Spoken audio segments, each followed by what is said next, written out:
Over active అనమాట, తను చాలా యాక్టివ్. అసలు నేను చాలా తక్కువ. యాటిట్యూడ్ ఏమైనా చూపించినప్పుడు అస్సలు లేదు. లేదా? ఓకే. అసలు అదే చెప్తున్నాను కదా, నాకు తినలో నచ్చిందే అది.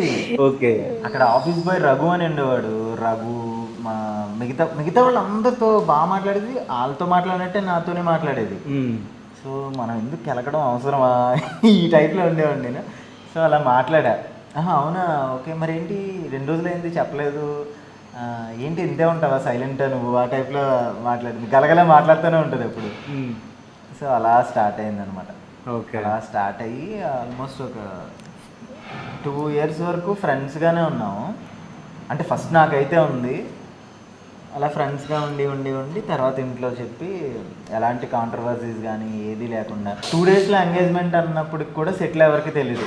ఓకే. సో నా పేరు రవి కాబట్టి ఇద్దరం కలిసి అభిషేకం చేస్తూ ఉన్నాము.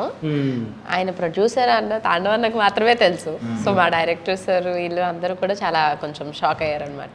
సో చెప్పగానే ఎంగేజ్మెంట్ రవికిరణ్ అన్న వీళ్ళందరికీ కూడా ఏంటంటే రవి అని ఎవరో ఉన్నారు తనకి బాయ్ ఫ్రెండ్, సో తనతో ఎంగేజ్మెంట్ అవ్వబోతుంది అని తెలుసు. ఓకే. రవి నేనని తెలీదు. సిద్ధార్థ్ అని చెప్పి తెలుసు కదా, సిద్ధు అని సిద్ధు అని